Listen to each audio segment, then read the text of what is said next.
Good morning, class. Today's question, what are the tides? In short, the tides are water going up and down. All right, anyone still here? Let's get into the more interesting why are there tides. The tides are a fascinating phenomenon, cosmic forces at work in our daily lives. All right, as everyone knows, water falls. In fact, we have waterfalls. This is water heading towards gravity. On the smallest scale, it is going towards the center of the Earth. Now, as you can see over my shoulder, we have the sun pulling water.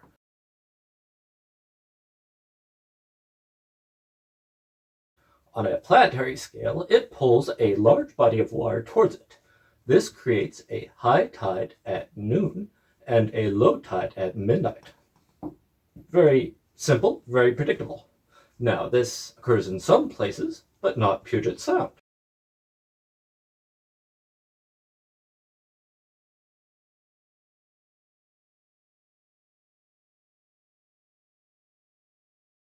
All right, as you can see by the timestamps, the high and low tide are off by about 6 hours.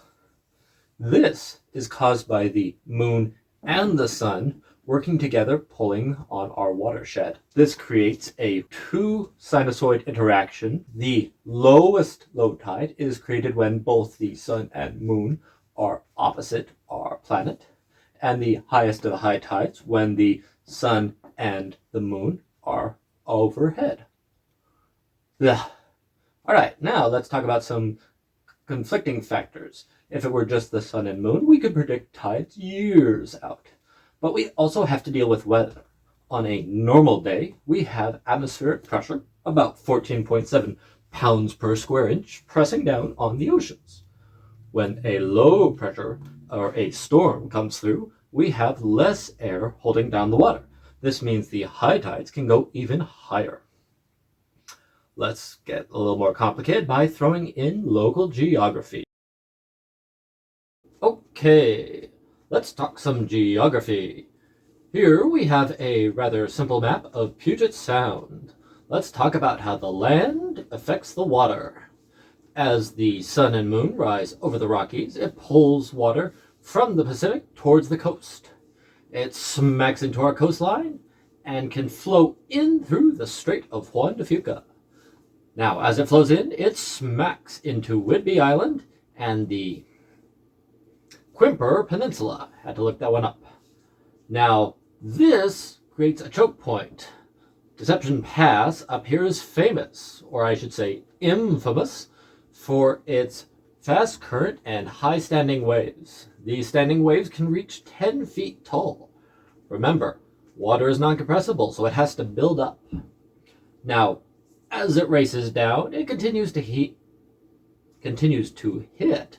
point after point where it's narrowed. Going down Hood Canal is a rather straight shot, but Puget Sound is a little more complicated. Here, on the west side of Vashon, we find an interesting phenomenon. The water is always flowing north. On a rising tide, it flows in from the east side, and on a falling tide, it's flowing out both ways. Unusual as it is, the water does eventually reach the back bays like North Bay. This creates an eerie phenomenon on a windless day as the water just stealthily rises.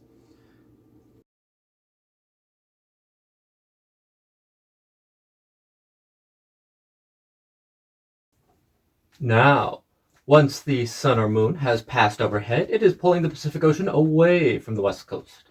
This means all that water that was forced into Puget Sound is now getting pulled away, relieving that pressure. This means all the water in here starts to flow back out.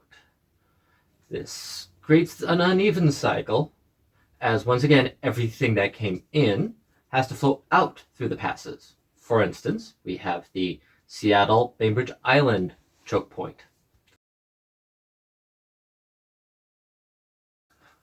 All this localized variation means that if you were to try and travel from Lake Connor to Port Townsend on a Seattle tide chart, you would be in for a world of hurt. The tides are so specific, and it's not just how long of a delay does each place have. Up on screen, we have an image of the Seattle getting converted to Port Townsend and Olympia. There are 4 pieces of data we need to convert from one area to another. The time delay, how long does it take the water to slosh in and out, and that is different for high and low tide. And then how much does the height vary? The farther down you are a long passage, the more the water has a chance to slosh up and down. When the tides can vary by as much as 15 feet in a day, you start to understand why learning them is a critical factor to navigating our waters. And this is just a few of the over 150 factors that complicate tidal prediction. Well, that got complicated. Now you know the rough hazards of the tides. Have a wonderful day. To start with, I think we can all agree water likes to go down. So, not good.